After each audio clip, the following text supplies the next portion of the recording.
You're not lazy, you just don't have the proper structure in place. Here's how we're gonna get you back on track in 2025. What's up guys, it's your girl Shelfies back with another video. If you are new here, welcome to my channel. I do all things lifestyle, travel, food, and more. So if that's something you are interested in seeing, then click that subscribe button and like this video and follow your girl on all her social media. And if you are a return subscriber, welcome back, and I hope you enjoyed this video. Now let's jump right into it.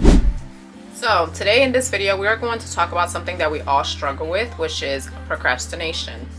But in 2025 we're leaving that behind and stepping into the new year of structure, focus, and success. If you're ready to elevate yourself, secure the bag this year, then I need you to keep watching. So procrastination is not so much in regards to being lazy. It's more about the fear of structure. It's about the fear of failure. And sometimes we just not know where to start and where to begin, which is why we end up putting things off and procrastinating. So we're always constantly like, oh, I'm gonna do it later, I'm gonna do it later, and later turns into a month, later turns into a week, a month, and before you know it, you never did it.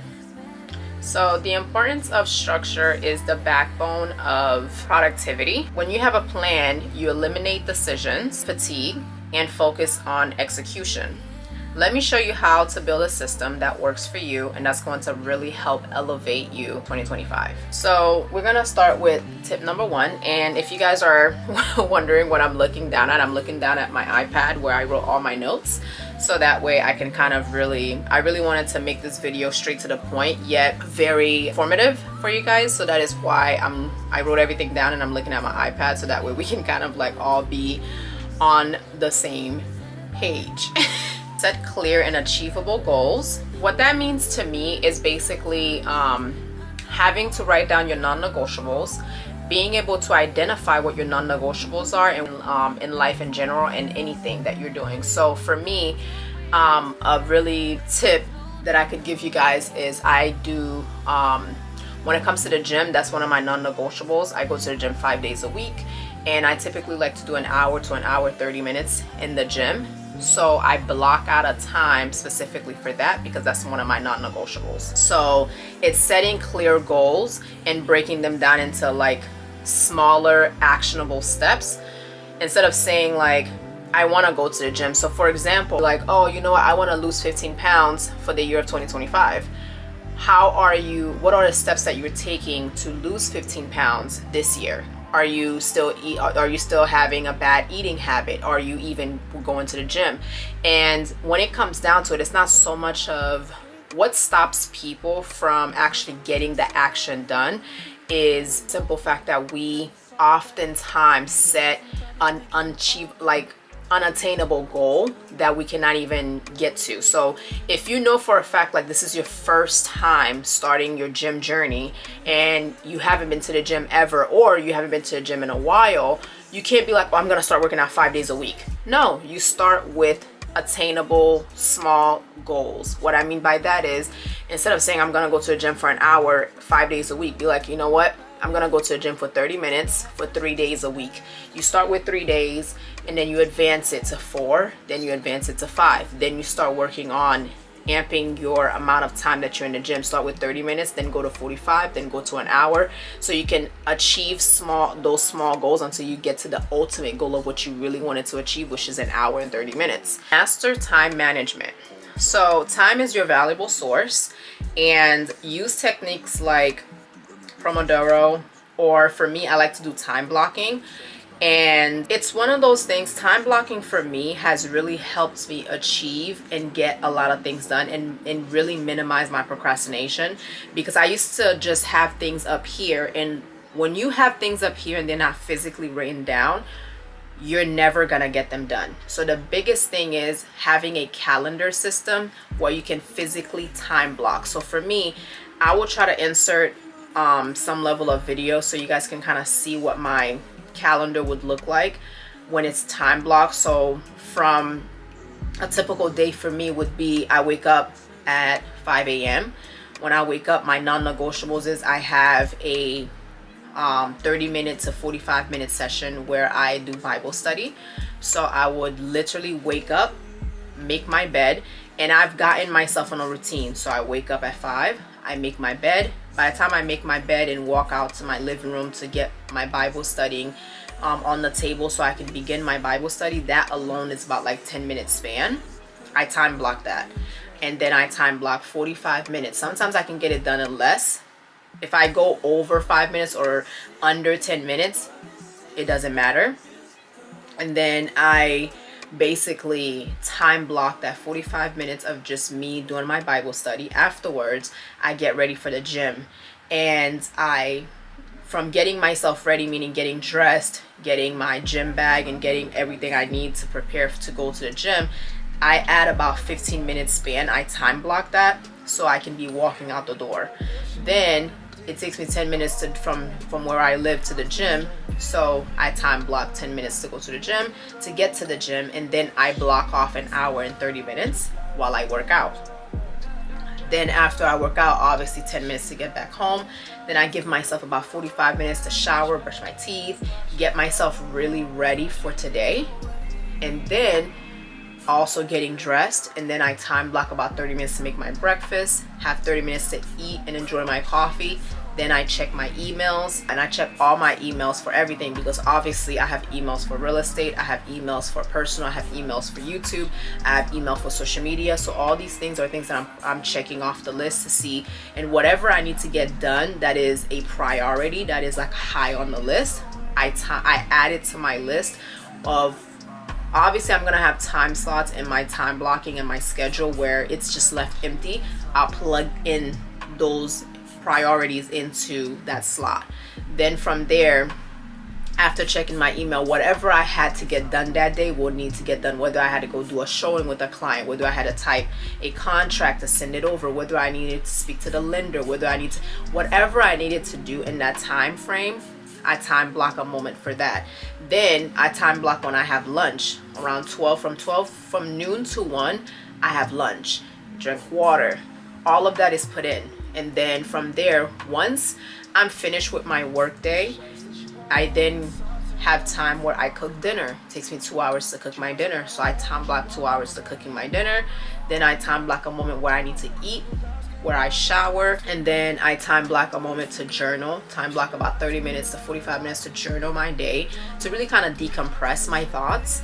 And then time block to brush my teeth, floss, and put in my retainers, because again, that's a non-negotiable. I've had issues with bad gums growing up, and that's something I never want to go back to because I spent a lot of money. So therefore, that's a non-negotiable for me. The best way that you're going to want to get these things done is actively checking them off, because that's like a reward for you. You're like, oh, I got to do this, check. I got to do this, check.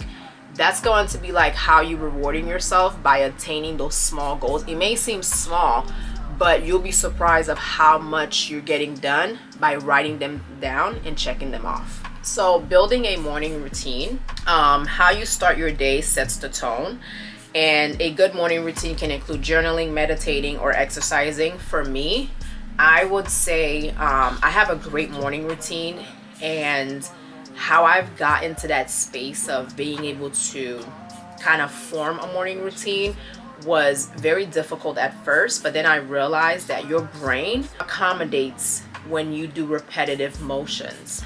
So every morning I would get up and I would do the same exact thing. As soon as I get out of bed, I make my bed. Because what happens is, when I was getting up in the morning and I was not making my bed, I would just get up, go make a cup of coffee. My brain was like, oh, the bed is messy, the bed is not made so you can get back in bed, have your cup of coffee in bed. And before you know it, time is passing by, and I don't get nothing done, because now being in the bed makes my body lazy. That's just for me. So that is why I plan to have a time where I get up. As soon as I get up, I make my bed. Now my bed is made. My brain is like, ooh, the bed is made. If I get in the bed, I'm gonna have to remake the bed. And my brain's like, no, we don't like that. So as soon as I get up, I've made it a morning routine for me to make my bed. The minute I get out of bed, I make my bed, make it beautiful.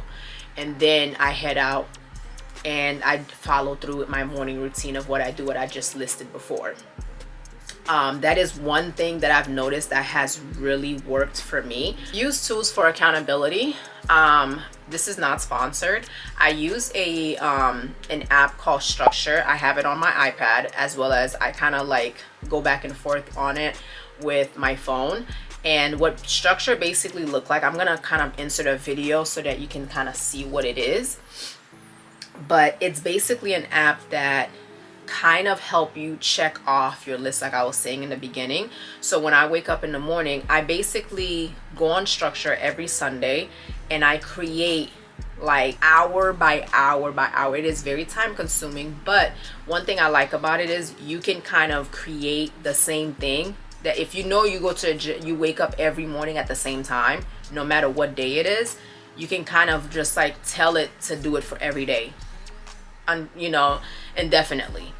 And then you can also stop it, because let's say you go on vacation. When I'm on vacation, I don't know about you, I'm not waking up at 5. I wake up at whatever time my body wakes me up, because I'm on vacation, right?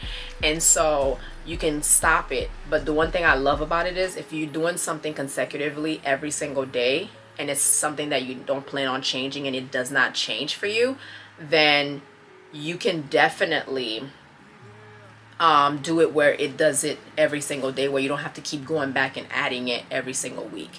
So every Sunday I go on Structure, I put in my time block, and whatever is gonna change that day, whether I have a doctor's appointment or whatever the case is, I'll add it in slots that I have like empty slots to plug things into. I leave that open on purpose, so just in case like I need to go do something on those time, I know that okay, from 12 to 4 I'm not really doing anything for that time, so I can plug in whatever needs to be done in those little slots. So that's what I use. And then what I love about it is you get to check it off every time. When you're finished, you get to like check off. Limit distractions. So we live in a world that is full of distractions, from social media to constant notification. And one of the things that I've realized that has helped me is my phone is a constant distraction, is one of my biggest distraction, because not only am I getting like the notifications of like the social medias, I'm also getting like text messages, phone calls, this, everything is like an immediate matter. When it comes to like you being a realtor, it feels like it could be the smallest thing, but because you're dealing with such a big transaction, everything seemed to be the biggest thing on the planet, to the point where you don't have a moment to just, as soon as something comes up, it becomes like top high priority, even if it's the smallest thing. So one of the things that I've been doing that has really kind of helped me with limiting my distraction is, for instance, an example is in the morning when I'm doing Bible study, I do not bring my phone in my quiet space. So my quiet space would be wherever I choose to sit down, and for that 45 minutes I have no distraction. I focused on reading my Bible and really having that connection and time with God. I leave my phone in the room. I even leave my Apple Watch in the room, because again, notification comes through the watch, it buzzes, then you tend to like, oh, let me look to see, and then next thing you know, whatever you were doing in that moment gets pushed back, and that becomes whatever that became a notification became a top priority. And now again, you're trying to limit your distraction and limit your procrastination.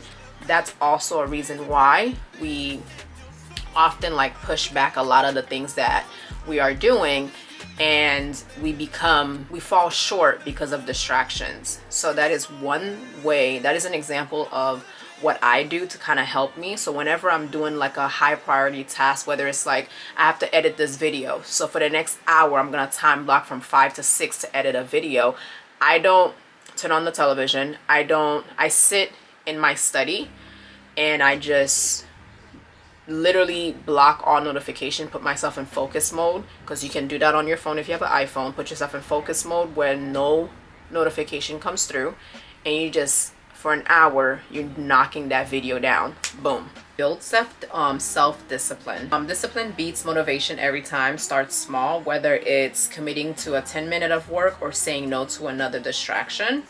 So it kind of basically ties into the last conversation, the last topic, which is how I see it is time blocking really helps build a self-discipline, because not only are you holding yourself accountable to get these tasks done in the time that you provided for you to get those things done.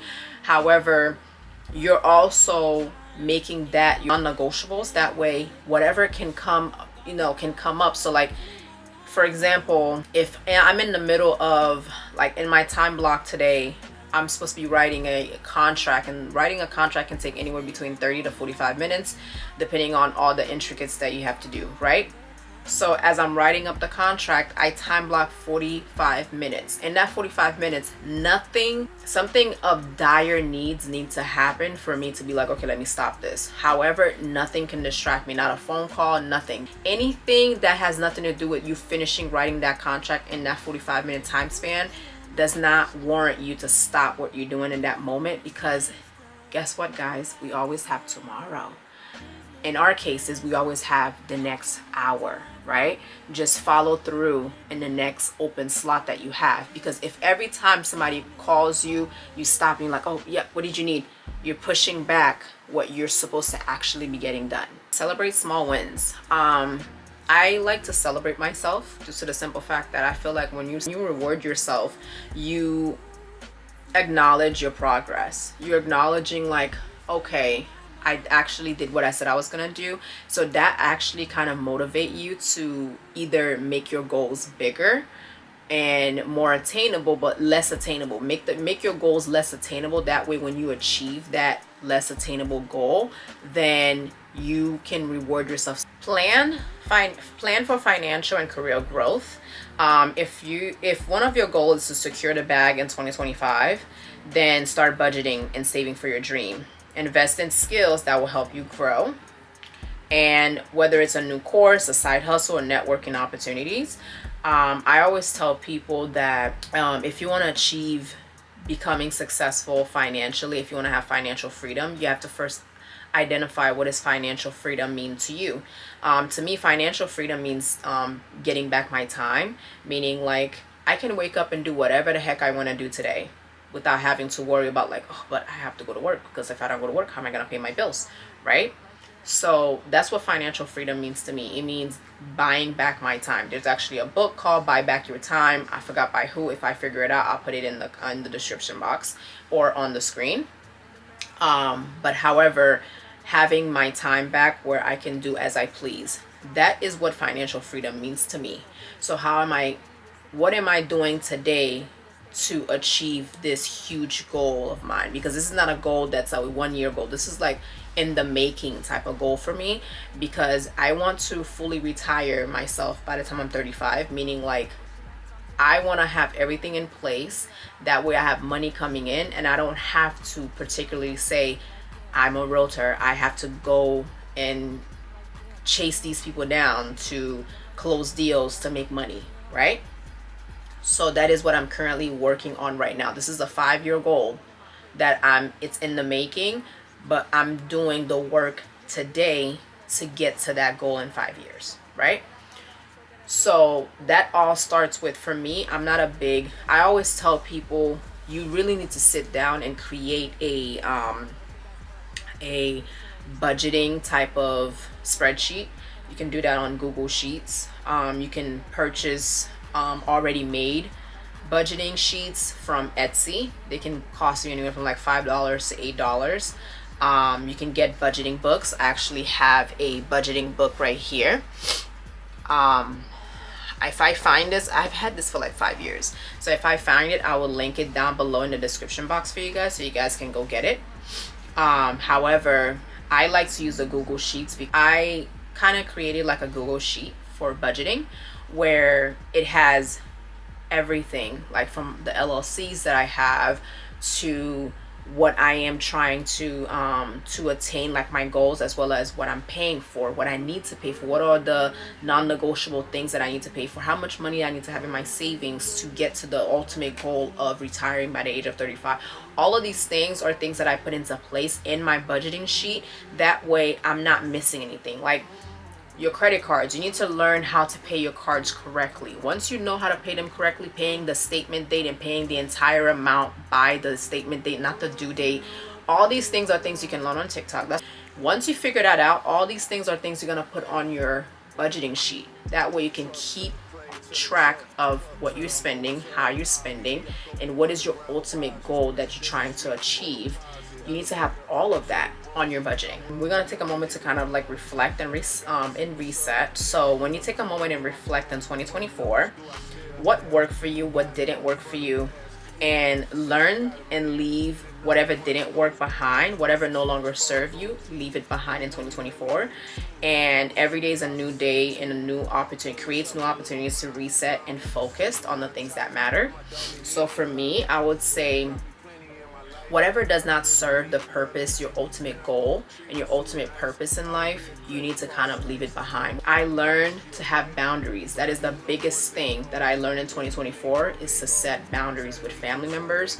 And I don't really have friends, but people that are in my inner circle that are not family members, I learn to set boundaries with them.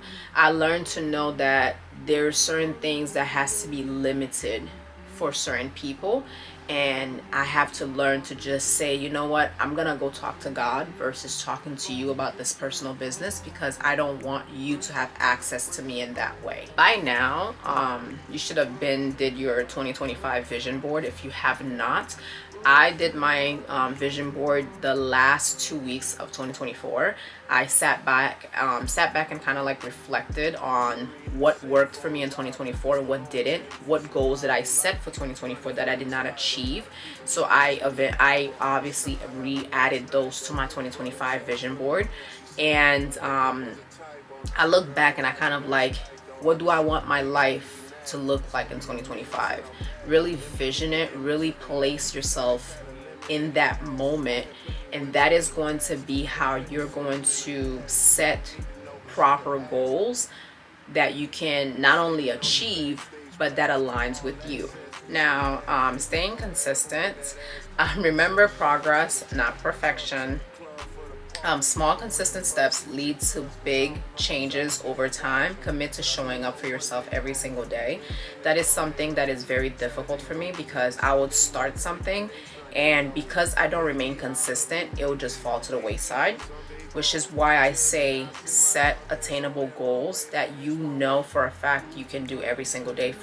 All right, guys, so if you find this video helpful, and I want to hear about you guys' goals in the comments. So leave a comment down below what you want to achieve. What is the one goal that you want to accomplish this year? It doesn't matter how big or how small it is. I want to see it in the comments, and I would love to be able to cheer you on for your goals in 25. And remember, we're going to stay on track in 2025 and overcome procrastination.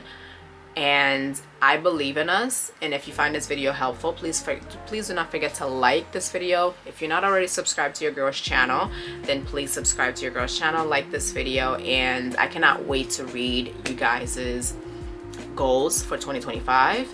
And have you done your vision board? And if you have, I would love to see your vision board. I have my email in the description box. I would love to see a lot of people's vision board, because I did my vision board. I'm going to give you guys a visual of my vision board here, and I really hope once again you guys enjoyed this video. I'll see you guys in my next one. Bye bye.